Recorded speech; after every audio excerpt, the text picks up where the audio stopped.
अमित शाह से बैठक के बाद बोले चिराग पासवान। शाह और नड्डा से कई मुद्दों पर बातचीत हुई है। ये बड़ी खबर इस वक्त आपको बता दें, चिराग पासवान दिल्ली में मौजूद, बैठक के बाद उनका ये बड़ा बयान।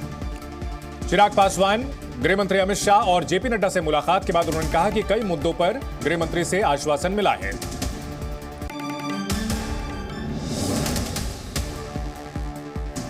को अपनी तमाम चिंताओं को उनके समक्ष मजबूती से रखा है। उनके द्वारा भी एश्योरेंस कई विषयों पर दिया गया है।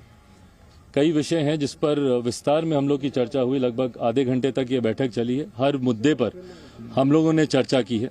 ये चर्चाएं अभी और आगे भी चलेंगी। लोकसभा का चुनाव भी सर पर है, सीटों को भी लेकर कई और विषय हैं जिसको लेकर चर्चा होनी है।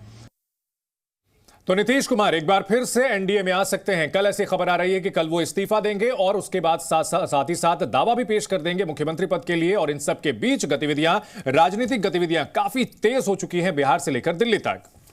उसी से जुड़ी ये 3 तस्वीरें इस वक्त आप देख रहे हैं। बिहार पर दिल्ली में बीजेपी का मंथन लगातार जारी है। तो बिहार में सियासी हलचल के बीच में ये बड़ी खबर है, जहां थोड़ी देर में आरजेडी की बड़ी बैठक। बिहार के सियासी समीकरणों पर यह बैठक हो रही है। आसानी से सत्ता पलटने नहीं देगी आरजेडी। सूत्रों के हवाले से यह बड़ी जानकारी मिल रही है कि आरजेडी भी तमाम कोशिशें करेगी। यहां ध्यान देने वाली बात यह है कि विधानसभा स्पीकर आरजेडी के ही नेता हैं और ऐसे में अब यह देखना होगा कि खेल किस तरह से करने की कोशिश की जा रही है। पहले खबर यह आई थी कि आरजेडी की ओर से कई और नेताओं को तोड़ने की कोशिश की गई, दूसरी पार्टियों को अपने साथ लाने की कोशिश की गई है। वहीं बिहार की सियासी उठापटक को लेकर लगातार बयानों का सिलसिला भी जारी है।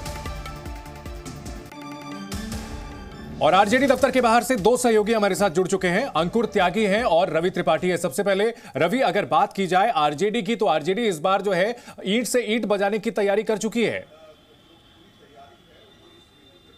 नहीं, बिल्कुल। देखिए, आरजेडी के लिए सम्मान की लड़ाई है, क्योंकि जिस तरह से वो गठबंधन किया था उस 2022 में और सब कुछ क्लियर करके हुआ था कि नीतीश कुमार सत्ता ट्रांसफर कर देंगे एक समय के बाद तेजस्वी यादव को, इस तरह की बातें हुई थी, उसमें कहा जा रहा था। लेकिन अब फिर से नीतीश कुमार पाला बदल के अगर एनडीए के साथ जा रहे हैं तो उनके लिए इससे बड़ा सदमा नहीं है, एक बहुत बड़ा सेटबैक है आरजेडी के लिए। क्योंकि उस समय तेजस्वी यादव मना कर रहे थे, नहीं जाना चाहते थे नीतीश कुमार के साथ। उनको लगा था कि 2020 में जनता का मूड जो था आरजेडी के साथ था। हालांकि बहुत कम मार्जिन से सरकार नहीं बन पाई थी। 110 और 125 का आंकड़ा लगभग था। 125 एनडीए के खाते में आया था और 110 आरजेडी और महागठबंधन के खाते में आया था। तो उनको लग रहा था कि अगर अगली लड़ाई अपने दम पर करते तो शायद 2025 के चुनाव में तेजस्वी यादव अपने दम पर सरकार बनाते। लेकिन अब उनके लिए मुसीबत हो जाएगी, क्योंकि अब नीतीश कुमार के साथ गए, रोजगार वाले इशू पर काम बहुत ज्यादा नहीं हो पाया। तो वैसी स्थिति में उनके लिए मुसीबत बढ़ गई है। नाता भी टूट गया है और आगे का कहीं स्कोप भी कम बच गया है। तो उनके लिए मुसीबत है। लेकिन एक बड़ी खबर मैं बताना चाहूंगा कि अभी मैं चाणक्य होटल पे खड़ा हूं, जहां बीजेपी के कोर ग्रुप की बैठक शुरू हो गई है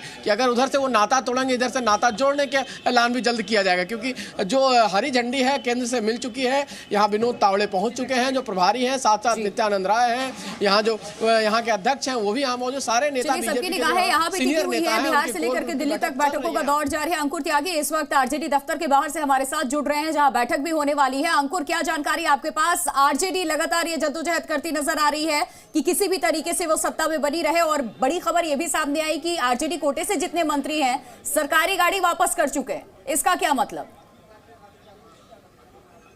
नहीं, देखिए, जो पहले आप दूसरी जो खबर आपने कही सरकारी गाड़ी को वापस करने वाली, वो अभी तक फिलहाल तो ऐसा होता हुआ नजर नहीं आया। तमाम सरकारी गाड़ियां यहाँ पर हमने देखी भी, हमने सवाल भी किए। जितने भी विधायक दल की बैठक में शामिल होने के लिए विधायक यहाँ पर आ रहे हैं, उन्होंने कहा अभी तक ऐसी कोई बात नहीं है। ये बात जरूर है कि पार्टी का जो एक निर्देश है उसके तहत जितने भी विधायक और जितने भी मंत्री हैं जो आ रहे हैं इस विधायक दल की बैठक के लिए, वो एक लाइन, पार्टी लाइन पर जाकर ही अपनी बयानबाजी कर रहे हैं। और वो पार्टी लाइन क्लियर है।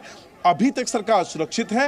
नीतीश कुमार हमारे मुख्यमंत्री हैं। गठबंधन में कोई भी दरार नहीं है। लेकिन जो लास्ट वाली लाइन है वो बड़ा कॉन्ट्राडिक्टरी होती है। वो कहते हैं कल क्या होगा इसके बारे में किसी को पता नहीं है। फिलहाल थोड़ी देर के बाद यहाँ जितने भी तमाम विधायक दल के नेता हैं, विधायक हैं और इससे जो जुड़े हुए मंत्री हैं सरकार के, जो आरजेडी के कोटे से, वो तमाम इस वक्त जो उप मुख्यमंत्री हैं तेजस्वी यादव, उनके मकान जो बंगले हैं उसके अंदर जा चुके हैं। अंकुर, एक चीज तो साफ है कि अगर कोई फैसला जो आरजेडी लेती है तो ये जो विधायक है ये नहीं बोलेंगे, बल्कि उनका आला कमान यानी लालू यादव या फिर तेजस्वी यादव बोलेंगे। लेकिन खबर ये जो आ रही है कि आरजेडी की ओर से समर्थन वापसी आज की जा सकती है, क्या इसके बारे में कोई अपडेट मिल रही है?